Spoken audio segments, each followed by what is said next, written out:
In today's episode, I want to talk about how small tweaks, and often the tiniest of tweaks, can create really big results for your health. Now, we all know that habits and routines can be super powerful. Once you get them down, they can help you be consistent with actions that can have a big impact on your life. But here's the thing about habits and routines: they can become stale. And what used to work brilliantly can start to tail off and then not work so well after a while. And that's why you want to always be open to exploring small changes and tweaks to your environment, habits, and routines. Because sometimes just the tiniest of tweak is all you need to completely revitalize a habit or a routine. And here's the kicker: often minor changes can lead to unexpected outcomes. You start with a really small change, and you can end up being quite surprised by how much it helps. From there, it can often snowball into other tweaks and even bigger outcomes. And before you know it, what started as a small change has led to something quite transformative. But look, enough of the general talk. I want to jump in and give you a few recent examples from my own life. And I hope this will help you see just how much very small tweaks can help you improve your habits and your health. And to emphasize this as much as possible, I've picked literally the two smallest tweaks I've recently made, just to show you how sometimes the smallest and somewhat most trivial changes really can lead to big results. So the first one is around my water consumption. And as you probably already know, one of my 7 foundational health habits is to drink 3 liters of water a day. Now, recently, I have found myself struggling to hit that target. And I couldn't put my finger on why. Just all of a sudden, I seemed to delay drinking water until later on in the day. And then it became just a bad habit, and I started to struggle to hit my 3 liter target. And the habit had just become stale and it had stopped working so well. And then I made an unintended tweak. I bought some nice new tumbler glasses, and instead of drinking straight from my water bottle, one day I poured the water from my bottle into my new tumbler glass. And I just found I really enjoyed drinking it from the glass. I drank the whole glass in one go and then immediately refilled it. And then, despite getting on with my day, I noticed that actually I didn't want to leave the refilled glass sitting there for too long, because it was more obvious to me how the water would get stale when it was in a glass, because you get those bubbles that appear when you leave a glass of water for too long on the side. So the first day I did this, I ended up drinking 4 liters of water. And by the way, that's actually too much. It had me up at night peeing 3 times. So the next day, I actually had to be careful to only drink 3 liters. And it was crazy. I'd gone from struggling to drink 3 liters of water a day to now needing to monitor not over drinking water, all from just a small change in how I was drinking my water. So that's the first example. And here's a second. And the second is around mindfully eating.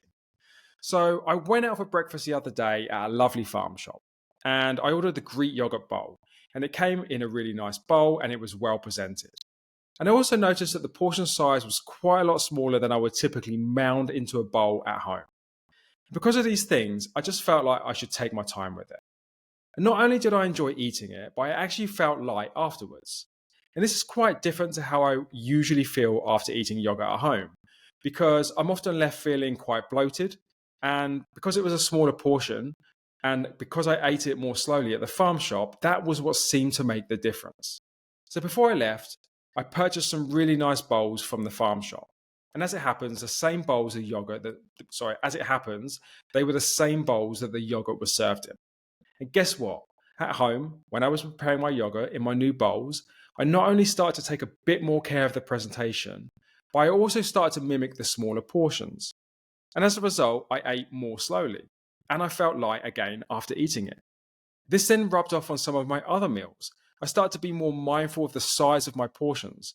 For example, definitely have a habit of eating far too bigger portions. And I also found I was eating my meals more mindfully, mainly slower. And this has gone on to have quite a big impact on finding it easier to hit my calorie targets for the day. I've gone from struggling to stay within 2,600 calories to actually now fairly comfortably eating within my 2,300 calorie target. And honestly, I never really saw that coming. And it was a combination of being inspired by a nice breakfast at a farm shop and the purchase of some really nice bowls that led me to eating smaller portions, more mindfully eating, and just finding it easier to stay within my daily calorie target. So as you can see, these two really small tweaks have made quite a big and immediate impact on my life. I'm now finding it much easier to drink 3 litres of water a day. And I've also made quite a nice improvement to eating more mindfully, improving my digestion, and actually just eating less overall. And remember, I went out of my way to pick the absolute smallest tweaks I could think of. We're talking drinking out of a nice glass versus a bottle, just changing the bowl that I have my yogurt in.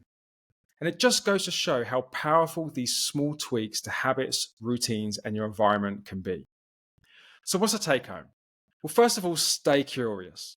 Be self aware of how well your habits and your routines are going. You don't want to get too comfortable and you don't want things to start to decay and get stale. And if they do, you at least want to notice it. And secondly, it's really important to experiment.